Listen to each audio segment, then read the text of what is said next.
Hello, everybody. Welcome to the IPMA Special Interest Group webinar, the first one for January 2025. My name is Robert Loubser. I am sitting in sunny Cape Town. I'm joined here by my dear colleague from the IPMA Smarter Urban Rural SIG, Vanessa from Valencia, and our guest, Laurie Kurkela.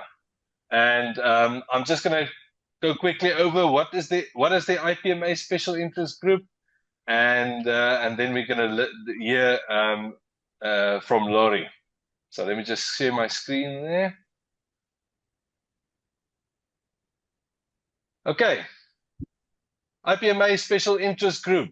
We are here at the interest group for our webinars for the Smarter Urban Rural.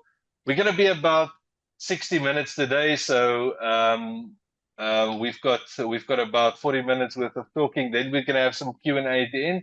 So please use the Q&A button. Add your questions there. You're welcome to ask your questions. We will go through all the questions at the end, and we'll answer them. And Laura is going to give you some feedback there. What is the special interest group? The special interest group is an exploration of a certain specific area within the field of project management. We aim to advance the industry, create new standards, and create networking opportunities. So this is part of what we do at the special interest group is invite speakers from all over the world to come and share some of their research and some of their knowledge with us to help us grow. Okay, so there's quite a few special interest groups at the IPMA. We are the Smarter Urban Rural Special Interest Group. We've got the AI Special Interest Group, Healthcare, Innovation and Change, Mega Projects, Business Agility, Energy, DIE, PMO, Environment, Social, Government, Water, Smarter University, and Software. Go to sig.ipma.world and you'll find all the information there. We had a busy year last year. We have had quite a few webinars, so if you've missed some of them, please go to the sig.ipma.world and you'll find some recordings. This will also be recorded today, and you can find the recording, the video recording at the website if you wanted to pass it to one of your colleagues. Today we have got Laurie Kurkela, and he is a doctoral researcher in the field of innovation management at the University of Eastern Finland. So he's joining us from Finland today. He is a member of the Research Center for Sustainable Circular Economy, CECE, which is a multidisciplinary group of researchers and professors from the UEF, which is the University of Eastern Finland Business School, the Law School, the Departments of Geological and Historical Studies. And this group focuses on generating knowledge about the circular economy as a social, economical, and a cultural transformational aspect. Laurie is going to share with us today his research that he's done, and it relates to the role of values in shaping climate actions within municipalities of the global north. I'd like to introduce everyone. Welcome, Laurie Kurkela. Laurie, you want to share your screen for us? Yes, thank you. Yeah, now you can see it right. Yeah, so hey, thanks for the introduction and an opportunity to present my research.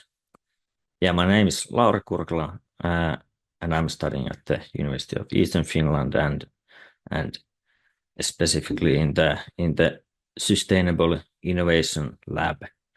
And we research how business and society can transition towards sustainability and especially towards circular economy.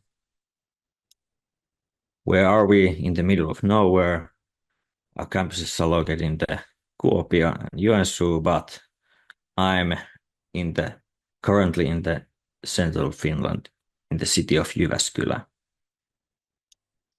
So this presentation is based on my master's thesis called Behind the Climate Actions, the Influence of Values on the municipalities of Global North. This study examines which value implications do climate actions have and how value-focused thinking combined with open policy practice could be applied with inside networks.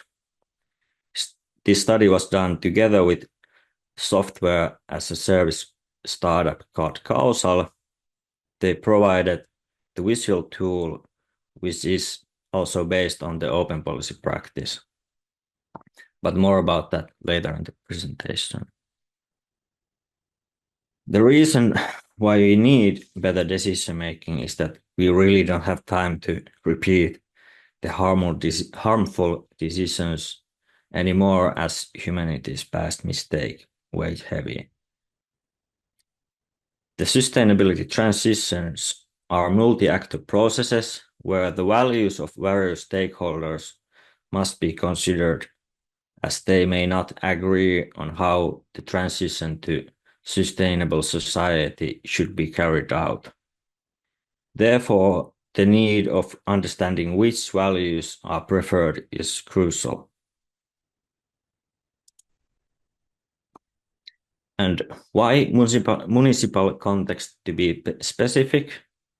Municipalities emit about 60 to 80% of national greenhouse gases and act as a center of innovation and societal change. As of now, municipalities face issues where information does not flow between departments, as it has been noted that municipalities often possess knowledge that remains unused and decisions are made in departmental isolation. Therefore, there is a need for practices which enable cross-departmental communication if carbon neutrality goals are to be achieved at the municipal level. It is essential to identify methods to effectively advance shared objectives. One of the objectives of this study was to develop methods that allow combination of value-focused thinking and open policy practice through a digital tool. And to test the functionality of this digital tool and how it can describe the values underlying the municipal climate actions, and test if the same network can work in multiple municipalities, even though not all parts of the network are needed in every situation and every municipality. So here are my research questions. What role do values play in making climate action decisions? And the managerial questions are how experts view the descriptions operationalized as inside networks, and how could municipalities use the digital tool that combines value-focused thinking and open policy practice. In short, how I got answers to these questions, I interviewed 4 climate experts from Australia, Finland, and USA, and I had 2 rounds of interviews, so this study can be concluded in 2 phases. And I asked in the interviews about 2 climate actions. And the 2 climate actions were EV charging infrastructure and shared micromobility system. And that means like a city bike and normal bikes, e-bikes and scooters.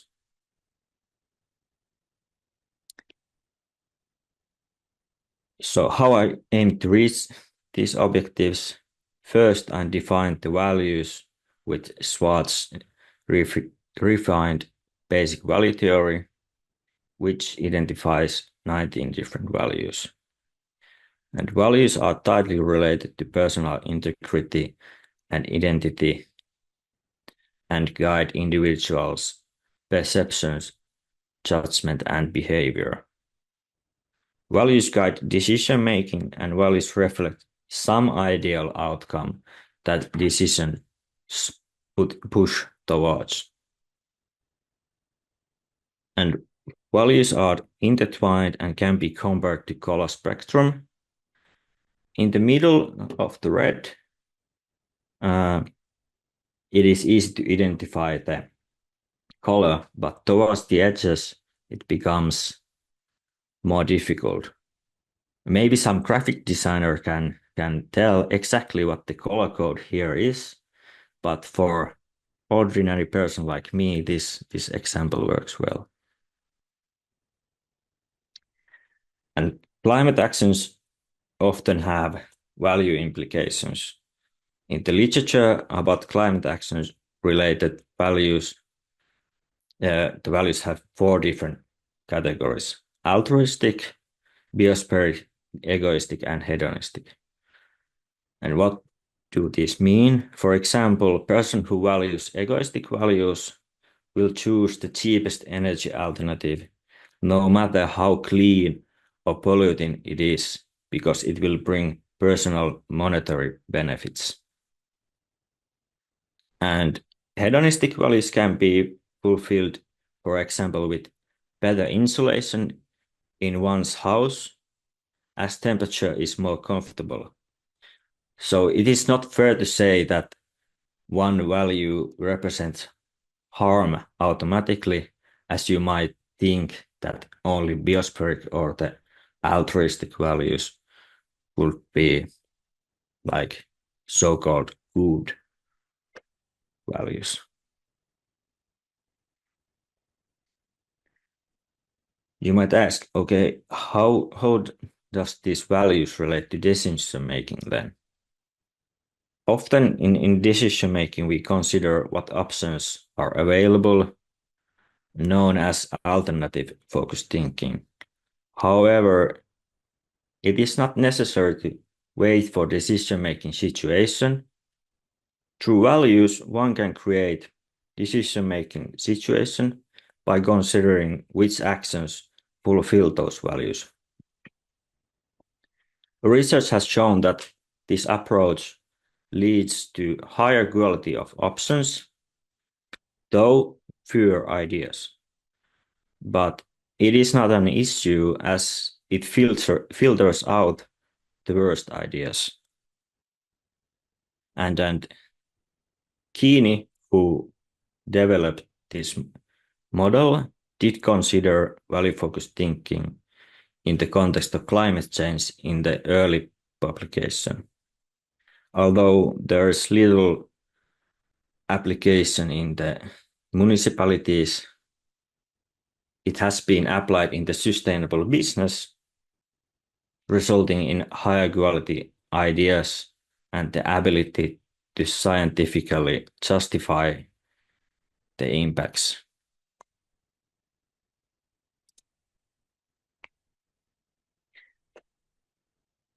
There hasn't really been repeatable frameworks before this Francoso and Belderan study. And then in the past, there has been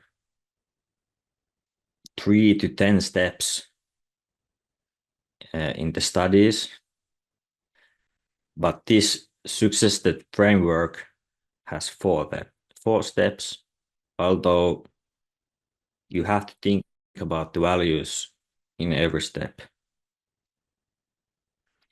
And the steps are: identify the values, so create a wish list, and then convert those values into objectives and set a hierarchy of these objectives.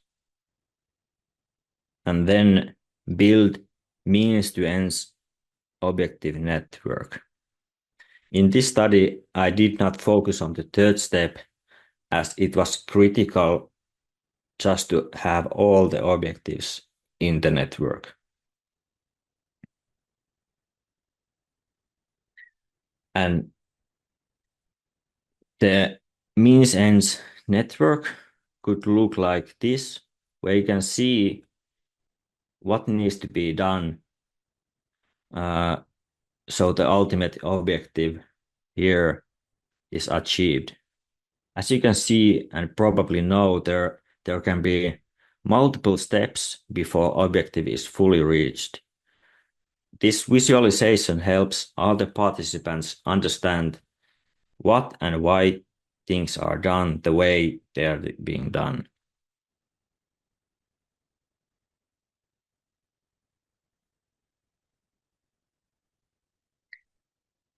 And as I mentioned, in the literature, it has been discussed how the lack of resource and information affects which climate actions are even considered.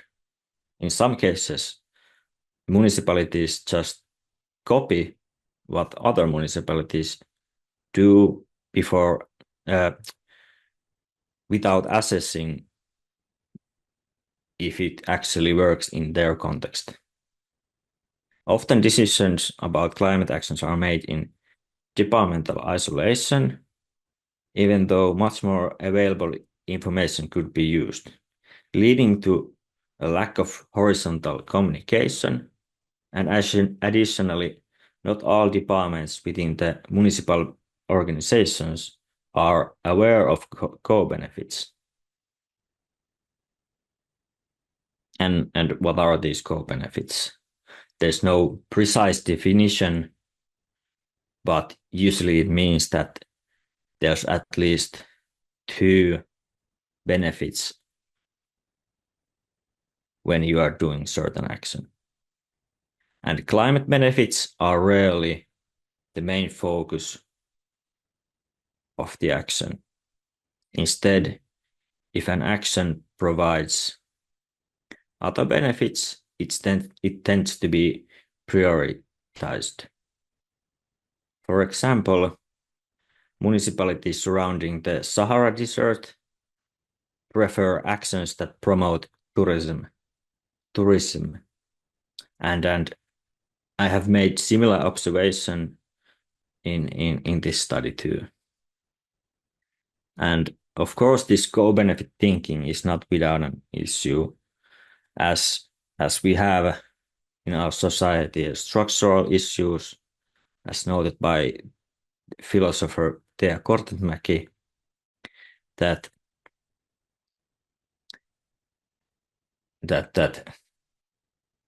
our current system has unjust structures, and therefore, if co-benefits maintain the same model we have, we still live in an unjust world.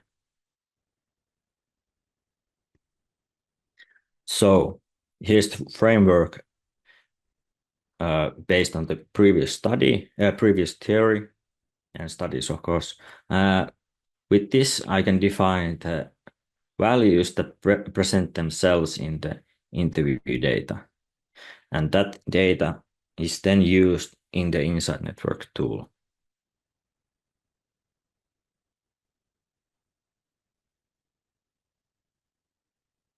But first about the open policy practice.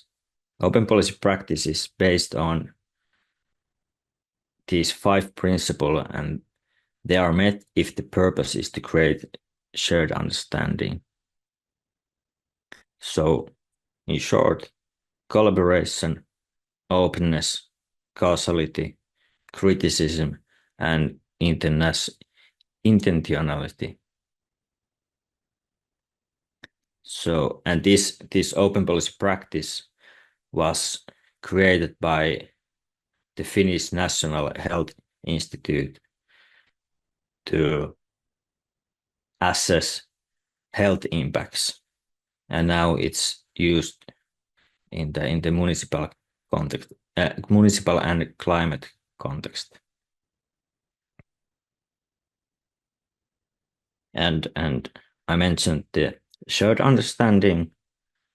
Shared understanding refers to comprehensive understanding of various parties' perspectives such as facts, opinions, justification, and values on specific topic. It is achieved through collaboration among decision makers, experts, and stakeholders. But in my study, there are just experts. It is always tied to a particular topic and is created among a specific group of participants. It emphasizes clarity on disagreements and does not require agreement.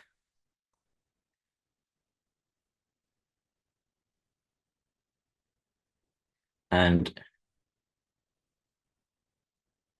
the inside network could look like something like this. This is very simple version of it. The logic of the decision can be described as a chain or a network of causally dependent issues. Network is used to create shared understanding of a certain topic, and in this thesis, the topics are two different actions. Here you can see this first node is the action, in this case, build biodiesel stations. And it affects the number of stations. And the number of stations, of course, then affects how much it costs, etc. And the emissions in this side.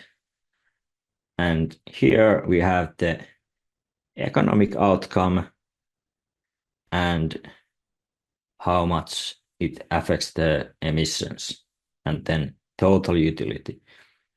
But these nodes contain certain information, and that can be then argued or criticized if it's accurate. But if you can see these numbers here, there's calculations are just approximate, so we just try to create as accurate network as possible, but we didn't focus if the calculations are true. So the municipalities that participated in this study were from Australia, Finland, and United States. The size of the municipalities range between 17 to 260,000 inhabitants. And the ambition of municipalities' climate work is reflected, among other things, in climate action plans, declared climate emergencies, the adaptation of softwares for climate work, and also considering the ambitious level, as Finland is the most ambitious, one of the most ambitious countries regarding climate mitigation and adaptation, as Finland aims to be climate neutral by 2035.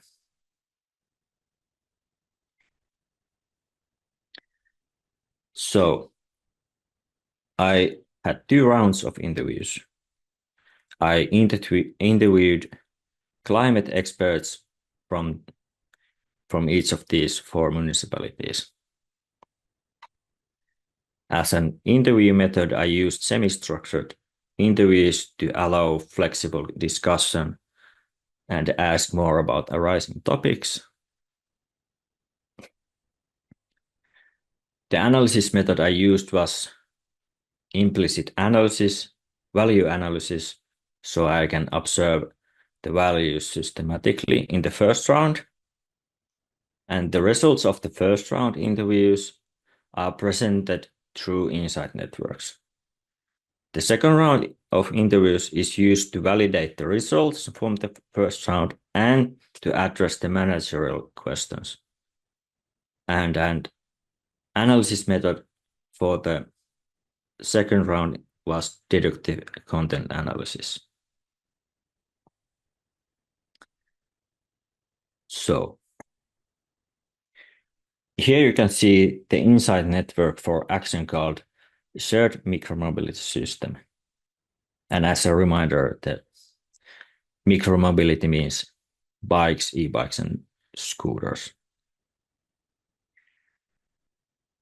And this insight network presents information from every expert, so not all of them did identify these six outcomes. You can see that this one action has impact on economic outcome, service level, utility of emissions, health, air quality, and accessibility.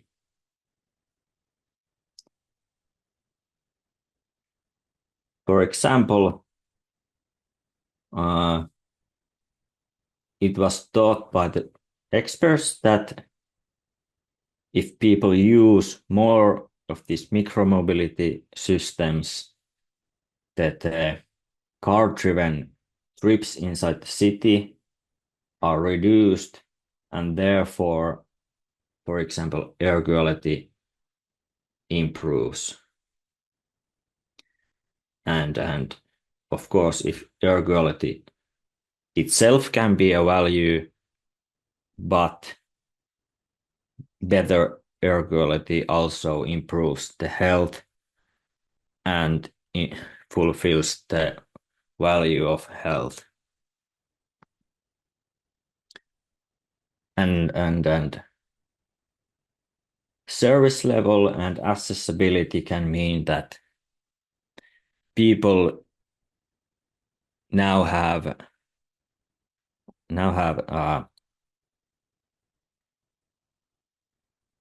cheap and accessible transportation mode, and therefore these do get fulfilled. And the other action, which was EV charging infrastructure, is quite complex, as you can see, and therefore require information from various fields. I do not think that one single person could have all accurate information and knowledge available,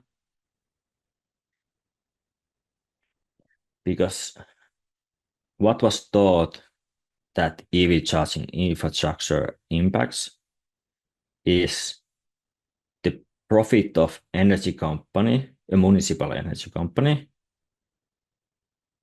It increases jobs and has other economic outcomes, also service level, reduces emissions, has health effects, impacts air quality, urban coziness improves, and the utility of duty. And the duty here means that in some of these countries, there's a law that requires that municipalities has to build this infrastructure. Urban coziness was thought that EVs reduce the noise pollution, and therefore the municipality becomes more cozy, if you put it that way.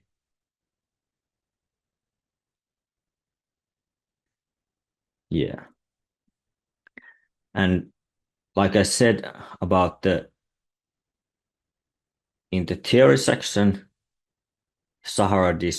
municipalities surrounding the Sahara Desert prefer actions that improve tourism.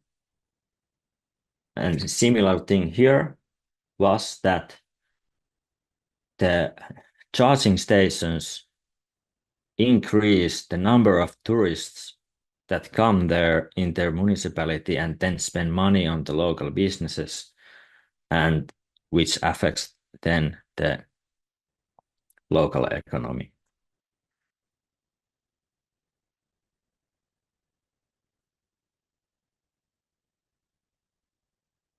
So this table showcases which value implications could be derived from the data when asking about the two actions. Of course, the data revealed that there were more actions in consideration. In total, 11 of the Schwarz values were observed in the dataset. I categorized them under the climate action value implications. And if you are wondering, the name of the municipalities are anonymized. What can be said about these results are that the stakeholder groups within the municipality, like NGOs and citizen committee, drive the municipality to act according to the biospheric values. The use of money negatively impacts the egoistic value in all municipalities. But on the other hand, they also have positive economic impacts. And egoistic values appear when climate actions enable activities that may not have been possible for everyone before, meaning new opportunities to behave, such as like new way to transport yourself through the city. And the hedonism occurred due to the expectation of improved livelihood or compromised hedonism. The fulfillment of the hedonism for one in the municipality may entail the weakening of hedonism for another. And this is the case, especially when we are talking about the scooters, as one person gains access to cheap transportation mode, other persons may feel that it prevents them for moving freely if the parked scooters block paths to walk and bike or even park your car.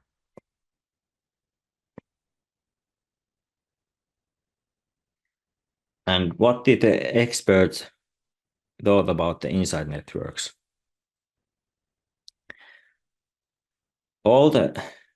Everything we discussed in the first interview was in the network, but in the interview, safety did not come up, so it wasn't there.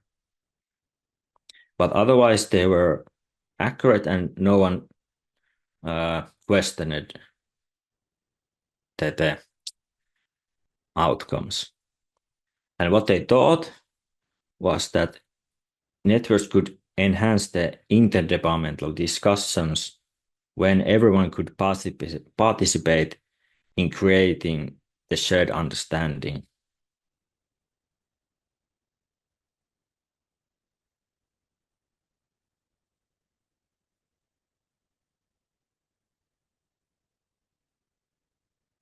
And also, they thought that when the networks are created and impacts are known, the comparison of the actions was seen useful to identify the impactful climate actions. They know that the tool helps identify significant actions for their municipality and to communicate to local decision makers. And they thought that the networks could be too complicated to show to decision makers straight away, but they themselves as an experts could use the tool to identify which actions align most with their municipalities' strategic objectives. And this way they thought that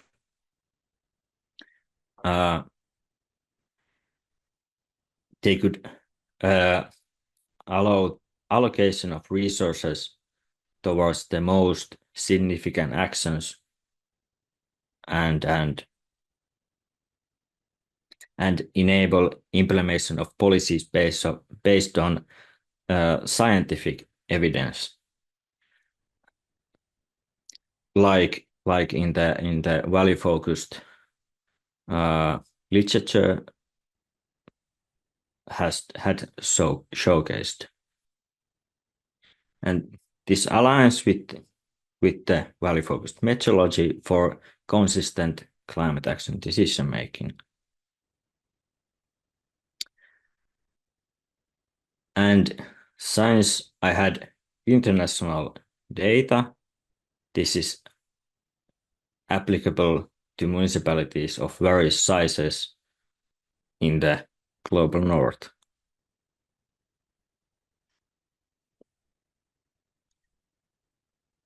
But of course, because this study was qualitative and examined actions in retrospective, the future studies could create values and objectives with value-focused thinking that would allow like real-time examination if these values get fulfilled. Also, more actions and municipalities should be included in the future studies to gain robust understanding. And of course, this study only included municipalities from the global north. Therefore, inclusion of municipalities of global south is necessary to gain understanding if this method works globally. And this was based on my master's thesis, but I'm fairly soon submitting an article version, and it is hopefully published in near future. But my master's thesis is available in UEF website if you are interested in to read that. So thank you for listening, and I believe we have time for questions. Here are some important references and my contact info if you want to have a chat with me, and links to our research websites.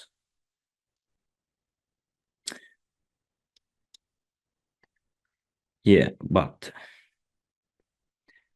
thank you. Thank you very much, Laurie. And thank you for cutting the presentation to the time, so we have enough time for questions. Please remember, if you have any questions, you can use the Q&A button and write them so we can read them. Rob, do you want to start? Or I can start asking. You can go for it, Vanessa. Okay. So, I read your thesis, you know that, and it's really interested. I was wondering, do you plan on doing these South Global municipalities? Have you chosen them already? No. Unfortunately, I don't have connections to that. Maybe we can help you with that. Well, that would be fantastic. Okay, so here we have some Q&A questions. Let me read them. Was the Australian municipality a regional or urban centered? original, or I'm sorry, I didn't hear. Yes, it was rural or urban center, the municipality in Australia that you use in your study? Fairly small municipality. Small. So yeah. So do you have like the relationship between the size of the municipality and the rest of the municipalities of the country? Were they all small related, or you have big and small municipalities? Well, let me put it this way. I promised to the participants that I do not like reveal information Okay. about. Okay, that's it. It's just if you consider the relationship between the size of the municipality that you are studying and the rest of the municipalities of the country. I don't know. Yeah. It's yeah. Okay. So we have another Q&A question. Enrico, thank you for your insight work. Laurie, what are your thoughts on the value prioritized by more progressive countries, US, Finland, Australia, versus ones that are severely impacted by climate change? Could you repeat the beginning of the question? So, what are your thoughts about the values that you prioritize, that were prioritized in the more progressive countries that you use versus the one that can be severely impacted by climate change? So versus other types of country that maybe have bigger issues with climate. Yeah, the use of money and that was came up fairly often, as we can see, and well, all of them did consider this biospheric and climate impacts, but they were not the first in the hierarchy. So yeah, I think the ones that are impacted more by climate change would prefer that these climate impacts would be more up in the hierarchy list. Yeah, that would be interesting to study. Yeah. Alan asked, was there any issue raised about interactions between regional and urban center?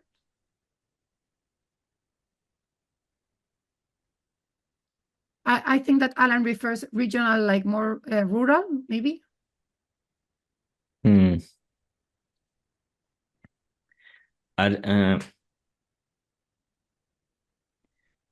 Issues, yeah.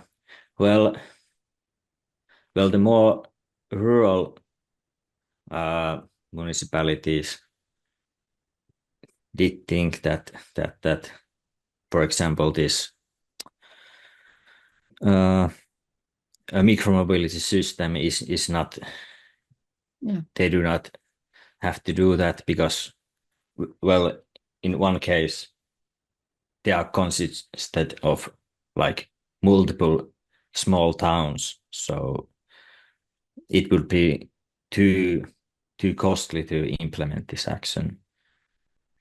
When they compared themselves to some of the bigger cities near, they thought that maybe they can do it, but it's not our duty to offer these transportation systems.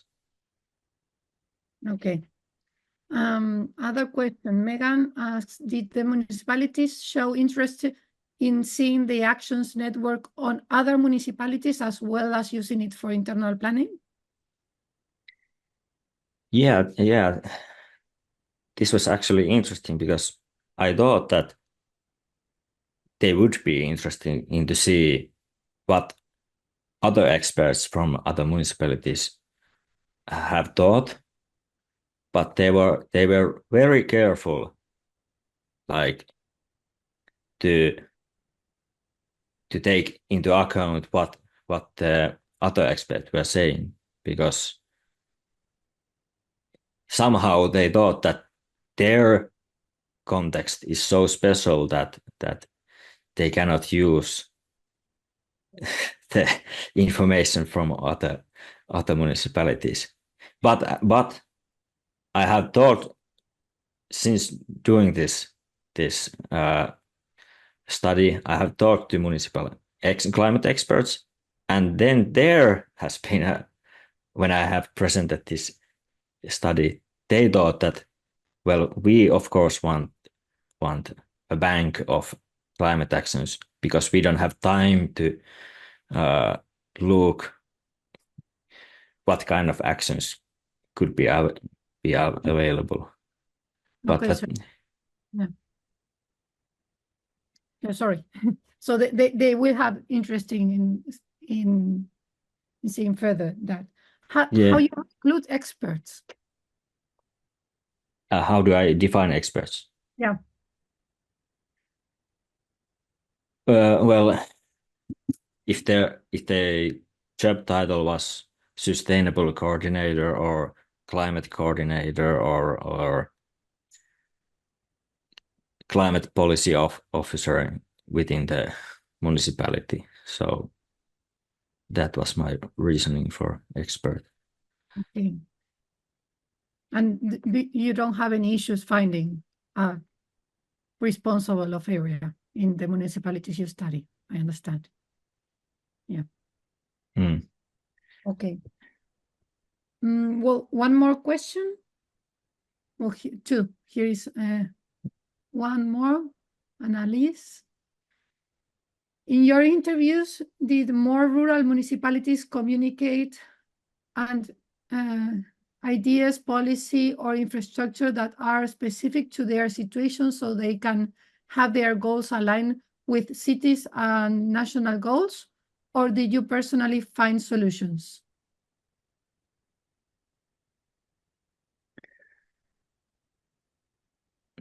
No, I did not personally find any solutions. Or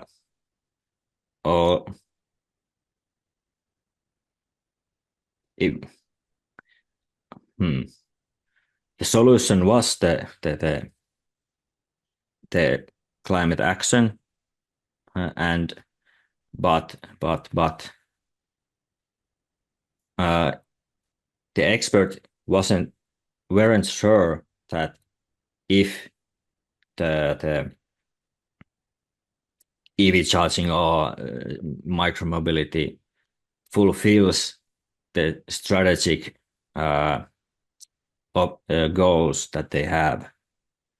But creating these networks, they could actually see if they analyze the current climate actions, that are they actually fulfilling the objectives that they are aiming for. Because now, as I said, they don't have they don't communicate, cross-communicate within departments, and usually there's climate team, and it's their job to do everything relating to climate. But there's also transportation departments who possess so much knowledge about emissions, about cars, that would be so useful if they actually want to, for example, reach the carbon neutrality. Yeah. Okay. One more question. Talking about the relationship between outcomes and the communication that you just mentioned. So what do you think about the relationship that these outcomes can have? Because, for example, you have one that is air quality, and I think that would influence health, for example. So have you studied this relationship and how influence one to each other? Have I studied the influence between health and air quality? How that mattered inside the network, I mean. I see what you're saying. Maybe something that you have for your PhD. I don't know. I'm just asking. Yes. Add to your to-do list. Yeah, because it's so empty right now. Yeah. No, I have especially studied about the relationship of those two, but the air quality itself has, like, of course, the health benefits or decreasing of health, but also environmental impacts. So there's that. Okay. I think that there is more to be studied there. Yes, of course. Interesting insight. Okay. Alan asked, did you find any significant differences between the various countries and how they are seeking to handle the issues? No, all of these municipalities are implementing the EV charging climate action. Okay. So they all have this action, but they had different reasons to do that action. So some of them had, like I said, let's see here, this turnover of local businesses and number of tourism was important only for one municipality.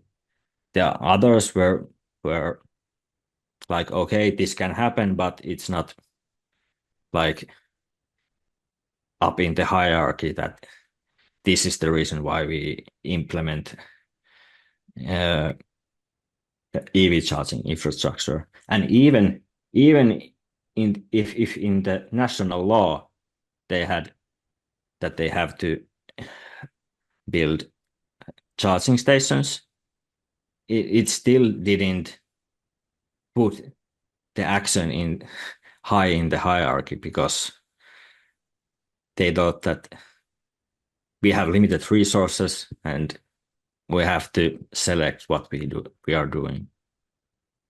And that was very interesting to me, that national law is not always putting the action in the hierarchy. Great. And one more question. Here's someone that already read your thesis. Rasmus Vermum, how did you estimate the effect action within your causal scheme? For example, in action 2, set policies to support EV charging infrastructure. Page HC2 of your thesis, you have effects of charging stations on the numbers of EVs, 7,346 pieces, which impacts the total number of EVs. You mentioned several such effects, for example, number of charging stations impacting the number of tourists. How did you estimate the effects for such actions? Okay, so like I mentioned, these pieces numbers are approximates, and because coordinators have like good view what is happening and why stuff is happening in their municipality, they have good reason, good understanding why they are doing these actions. So, and it's a good point to raise that are these impacts accurate, and the benefit of using these networks, even though this is not very visually pleasing, is that it is open to criticism, and therefore the actual experts, because I'm not expert in the transportation field, I'm an expert in the innovation management. So the experts can then argue with science that is this the actual impact of the action or not. But the coordinators and the experts in the interviews said that we think these impacts will happen if we do this action. So I'm not the judge to tell if this is true or not. It is just to showcase how they are thinking. And then that thinking is now in this network, and it can be criticized. Or look at and say, okay, this confirms that we need to do this action. Hopefully that long monologue answered your question, Rasmus.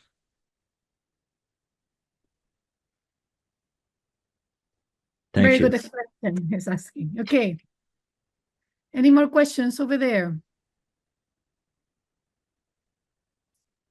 Okay, that leads us now to almost exactly on the hour. I'd like to thank everyone, and I'd like to thank our guest, Lauri, for giving us the insights into your research. Thank you, Vanessa, for quite a lively Q&A. I think this was the longest Q&A we've had. So thanks for all of the questions. Thanks for all of the engagements. Please remember, you'll get badges, CPD badges for this. Should get it in about a week's time. And also you'll get asked to do a survey afterwards. Please let us know how we're doing with these webinars. And that is us for today.